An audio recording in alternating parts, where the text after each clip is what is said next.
65 Atlantic Avenue. Petitioner, the Fedora family, also the Daily Catch, seeks to transfer existing wines and malt beverages with liquors license currently held by the Daily Catch at 2 Northern Ave, Boston, Mass. To 65 Atlantic Ave, the existing Golden Goose Cafe location, for the purpose of operating the Daily Catch restaurant with a bar. Proposal is to include installation of a bar service counter, awnings, signage, increase of occupancy from 48 seats to 50 to 60 seats, and a seasonal patio with dining on private property. So, We're the Fedora family. Fedora. Maria Fedora, my husband Paul Fedora. Oh, This is really a retirement project for my husband and myself. Operating as restaurateurs for 45 years can take its toll on you. We're very proud to have 7 sons that have all been raised and all work for our businesses. And as mentioned in the beginning of the transfer of our license, that's the second time we've been displaced in the Seaport. We moved to the Seaport in 1983 for 20 years at 261 North Avenue. We were homeless, if you will, not to insult homeless people, but we had no Daily Catch for a period of 2 years with 9/11 in the Seaport urbanization. And then we were 16 years at the Moakley Courthouse. And that tenancy after 2 terms ended in October. For the past 24 months, we've been looking for a third home in the Seaport unsuccessfully. Despite being a local business, that's not the complexion of things going on in that neighborhood right now. We're still going to look. We still want to return to the Seaport. We have a license that's not making us any money. We have family members that are not working. And we've come upon this opportunity at 65 Atlantic Avenue. I actually have mixed feelings myself because we are, of course, already in the North End. It's been our home for 46 years. My husband started it as a fish market and raw bar. We turned it into an eatery as it is today in 1979. It's been very successful. It's helped us raise and educate our children. That being said, it is in the North End, and 65 Atlantic Avenue is on the fringe of the North End in the waterfront district. So we've decided that we can have a Daily Catch North End. We would like to have a Daily Catch waterfront. And once again, in the future, we still hope to have a Daily Catch Seaport. We're committed to the Seaport and the seafood industry. We serve all local and native fish in the Sicilian cuisine of my husband's parents and Catania, the province they're from. And I think we can do this successfully, respectfully, to the neighborhood that we're in. And there's an opportunity, you want to speak to that, Sage? I mean, yeah. We're negotiating both with the seller, with the previous tenant, which is Steve DeAngelis. He's still on the lease. The existing tenant is an assignee of the lease. And then the Nardino and DiOrlando families are the trustees of the building. They're very excited to have us as a tenant. They would possibly like to have us rent the entire space, which is currently shared between the Golden Goose Cafe and the Laser Center. Should the Laser Center retire or move, it's been proposed to us to take over the whole space. So out of consideration and fairness to all of you, I don't want you to think we're turncoats and saying we're going to do this, and then we end up doing that. So that's all an active discussion right now, and may involve doing some zoning variances or whatnot. So we have always been dedicated to being in the food business, not the liquor business. Raising 7 sons, I never wanted to have a full liquor bar. There was a lot of cocaine. As you know, there still is a lot of cocaine. It's always been a concern to me as a business owner and as a parent not to get involved in the booze business. So it is beer, wine, and cordials. You have to have your Negroni in June, you know that. So that is the license that we're happy to have and to put back into place and make some money for our family. Our hours of operation have typically been 11 to 11 p.m. In the Seaport, we had a 1 a.m. license that we would never open till 1 o'clock except on occasion. We've been host to many celebrations of people's lives, graduations, baptisms, rehearsal dinners, weddings, engagements, funerals. We have 5-generation patronage that I'm very proud to speak of. Richard Mintz was at one time our eldest and longest patron, and we miss him. We just lost another 94-year-old customer, and anyways, but their grandchildren come, so we're very proud of that. So speaking about the license that's being transferred, can you speak to what the hours, proposed hours are going to be at this existing location? I would like to be open till midnight. If somebody comes in to eat at 10, as somebody that has late hours myself, it's very difficult to find a restaurant that's open at 9 or 9:30. And I have always been committed to being that restaurant that will not turn away someone that's looking to eat for whatever their circumstances are, coming from out of town, getting out of work late, whatever it is, hospital workers, whatever. If they come in to eat at 10, I don't want to tell them you have to be out of here in a half hour. And of course, then there's seasonality to that as well. I mean, in the winter, you're hard pressed to find anybody that's going to stay open till 11. I can answer the question. We currently have a restaurant in Woodstock, Vermont. I opened up 14 months ago there. I live part-time in Vermont now, and it's been very successful. We actually have a lot of Boston customers that make reservations. Our patio that we have there is till 10 p.m. at night, as imposed by the town, and that's worked out very well for us. Did I answer the question? Yeah, so 12 o'clock, so you plan to stay open until 12 o'clock? Because I just know that the hours, I believe, are, I mean, is this license, are they 8 a.m. to 1 a.m.? Sage has that answer. I Sunday- mean, Hanover Street, our license is till 1 a.m. Yeah. We propose Sunday through Thursday, closing at 11 p.m. and Friday and Saturday closing at midnight. The patio closing an hour before the restaurant, any alcohol service an hour before the restaurant. So that the patio would be Sunday through Thursday, 10 p.m. closing, Friday and Saturday 11 p.m. closing outside. Sunday through Thursday 11 p.m. closing inside, Friday and Saturday at midnight. And the seasonal patio, do you guys know how long, 3 months of the year, 4 months? Obviously, the weather's good. The city of Boston, Maria can speak to this, is April through October. Up to October? And how many seats would be on the patio? It was different for us at the courthouse because it was on private property, it was part of the lease. We celebrated New Year's Eve there, which was non-alcohol because of first night, so there was no alcohol in the patio. Yeah, Damon. So I don't have a question, I just have a statement. Any one of the locations you go to, you always see one of the family members, like probably eating in all of their locations. They're my neighbors on Hanover Street.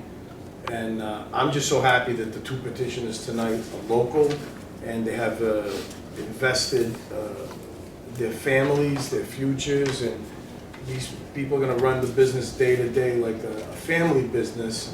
And I'm happy that it's these 2 groups that are before us tonight. That's all I have to say. Thank you, I'm happy you're happy, Damien, all Is the patio gonna be enclosed then too? Sort of like, the patio is gonna be sectioned off so you could have drinks out? This is the cobblestone area that's Yeah. Oh, goes and between then- the 2 okay. buildings. So Okay. there's brick pavers, which is like the Yep. egress for foot, and then there's the cobblestone area. The owners of the building were quite excited to see that there might be a little bit of vitality going on there. I know when I go to Italy or anywhere in Europe, I always look for a cafe that has outdoor seating. A lot of people can't afford to go to Europe, so why not let them experience a little taste of Europe in our own neighborhood of our forefathers and mothers and be proud of that. So it would be just any service of beer or wine would have to have some kind of a chain or Right. something. You know, you just can't walk in and out and graze around, you know, and there's, of course, there's no public drinking, so Yeah. it would be a controlled area. and Nice that space for it. wouldn't be fixed for it either. I mean, in the event that, God forbid, something, you know, you needed to get an emergency vehicle through there, anything that's there could be easily moved and wouldn't require a forklift or chainsaw. I just want to say too that I'm very excited. I live across the street. I'm very excited to have the opportunity to have you guys there. It's nice to have, like Damien said, somebody local and not a chain, which we have next door to us currently. So it's nice to have somebody local and known in the North End. So I'm going to welcome you. And I'll be there a lot. Thank you. You said you're still looking for a location in Seaport. If you find a location in Seaport, you're gonna keep, you planning on keeping all three sort of? Well, hopefully with all the cash we're gonna start raking in at 65 we'll have enough cash left over to purchase a full liquor license to go back to the Seaport. Unfortunately, conventioneers wanna have a real scotch before dinner. They don't wanna have honey-infused bourbon. So you do need a full liquor license to take care of some people. So any other questions from the council? Yeah, I have a couple of concerns. I know everybody is very, very happy about this opening. I've known Paul all my life. I could exclude myself right out of this. But I have concerns. You're gonna have outside seating. Who is, okay, Daily Cash is mostly noted for their fish and so forth and so on. And I'm not trying to be sarcastic. But outside seating, who is going to clean up all that walkway when people drop stuff? Well, first and foremost, it's, right now, it looks like a cigarette ashtray, okay? We're clean operators. We respectfully, we're tenants of the federal government, your government, GSA's property. We maintain that properly vigilantly, even areas that were not our area, because the entrance to that is our front door. The back entrance is our front door. That's how we regard our entrances. And we did plantings there seasonally, all the holidays, all the ways through Christmas. Right now, you know that there's several planters built up with benches. We have a commitment that we would do a landscaping project there. Okay, how And- about the... But we're not gonna plant any tulips because the rats like to dig them up. Another question? What was the second I think question? I think we're a plus to your concern, not a negative to your concern. Well, I know what you... You have to understand, being in the seafood business is not easy, okay? You could not leave the restaurant and take the train home because people would look at you and smell fish. It's not that you smell dirty of fish, it's that it No, does I have an don't mean odor. it that way. Don't... No, so we're not, you know, but we're very conscious, plus, I mean, our own heritage, you know? Yeah. I guess to Marie's point, I guess the concern is just around the fact that Golden Goose, the market will be abutting out the rear end, and I believe there's trash there from them. Yeah. Yeah. So I just want to just make sure that, like, how is that gonna affect both? Well, if their trash blows towards me, I'll pick it up, and I would hope if my trash blew towards them, they would pick it up. All right, so any other questions from any members of the council? All right, then I will open it up to the audience for any questions, comments? I'm just happy that they're coming back. I mean, not that they left, but they're closer to my office now. And I have another location to come and have lunch. Oh, Because I like great. where you land on Hazel Street, I'm not Great. ready. I know. I've been in Jacobos for 20 years, I know, I recognize. We did take reservations at the Seaport. We would like to have a portion of our seats available for reservations. I do appreciate that, you know, especially people that live in the area. If you want to make sure that you can get a table when you get home at 6:30, that we'll have a reservation system in place for party tables. It's good for the years, there's nothing there. I There's some did more try to pictures. buy John. What's that? I did try to buy Which I John. believe you. And I'm sure you have a question. Could you just state your name? Yeah, my name is Michael Mall, I live at 63 Lambeth Avenue in the Bridge Building, and I'm not here to oppose this.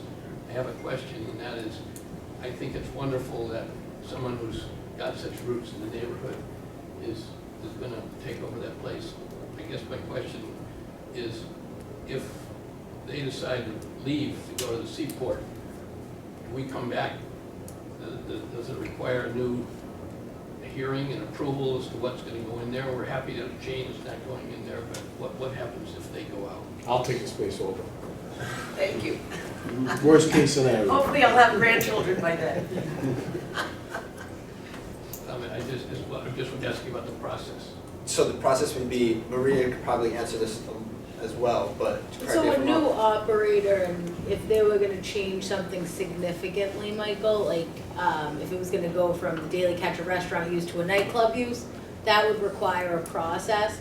If there was a new operator that was taking over just a CV, then they would probably go to the board on a non-hearing. So like you've seen it change, right, from Golden Goose Cafe to Cafe Colby or what's there right now. They can do that administratively through the licensing board because the hours and the impact of the community, nothing's changing besides like menu, concept, and food. But if it was a totally new operator and different hours or timing, things that would affect the outside of the building, like the neighborhood at large, that would require a process.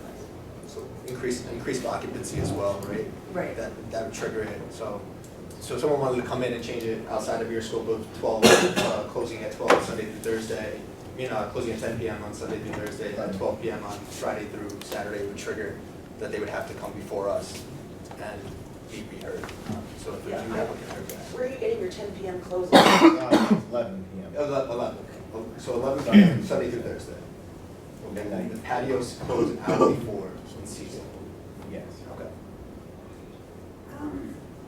I live in the building next door that's connected to 65. Which is 63, Right. the Prince Building. And in the 40 years I've lived there, I use the aquarium line quite frequently. And the neighborhood basically is residential now. It's not Hanover Street. It's an area of high-end apartments. And it closes itself quite early.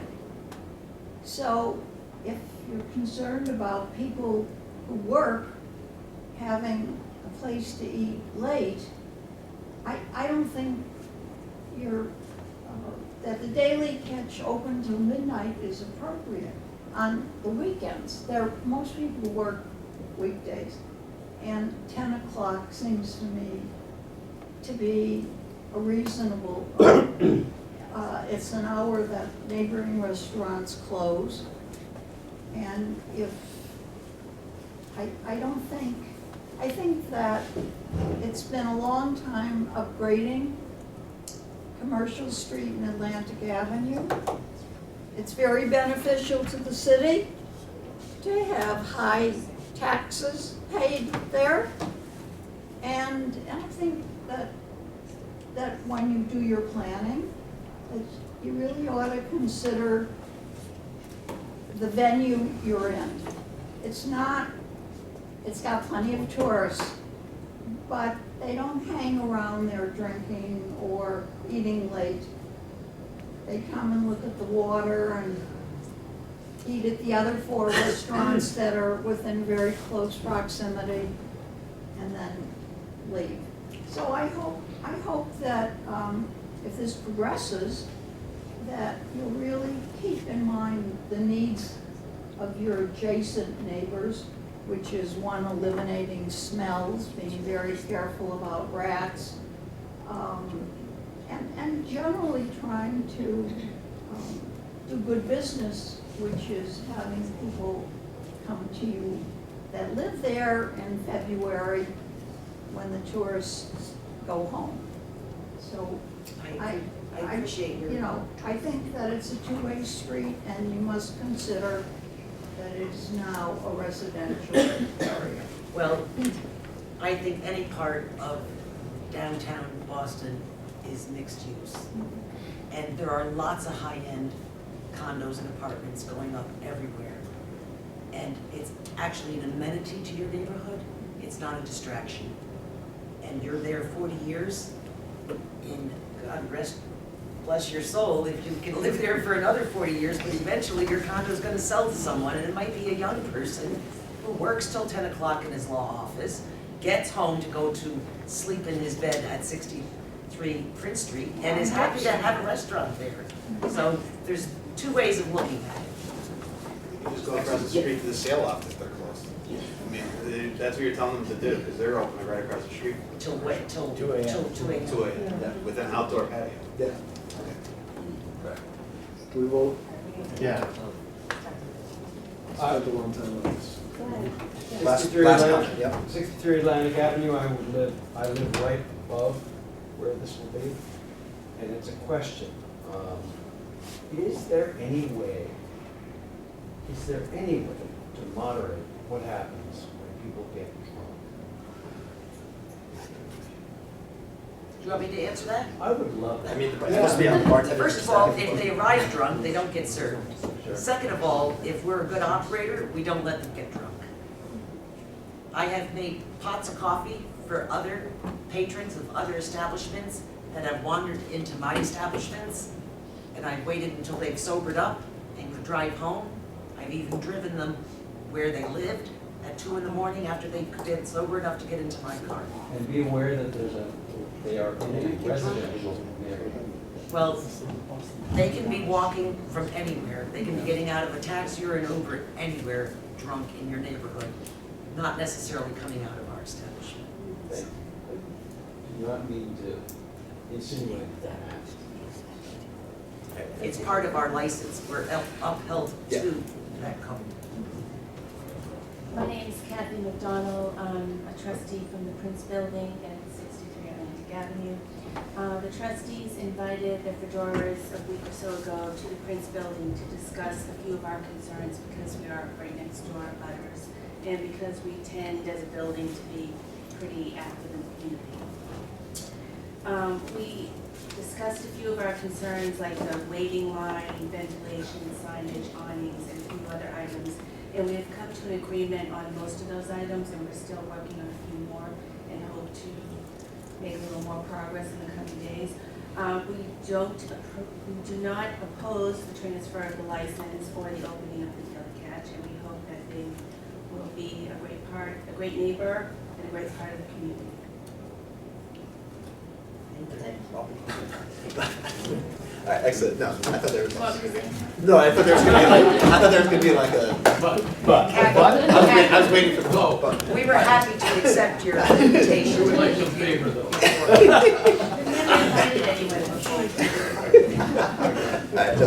Excellent. So, with that said, I will. Did I give you the right? When are you? We're working on the seller's offer with us now because there's a few hinges attached to it. And we're working with the landlord, which is a trust, because there's a few hinges attached to it. And if we can get the door to swing both ways, we'll be all set. We were not able to make our application in anticipation of the next City of Boston Licensing Commission for November 20th. They're not meeting the 27th. They'll resume again in December. That's why we still wanted to keep this meeting this evening and still keep the meeting for Thursday evening, so that as we work out those details with both parties, we would be prepared to go to the next possible meeting with the advertisement in the Herald.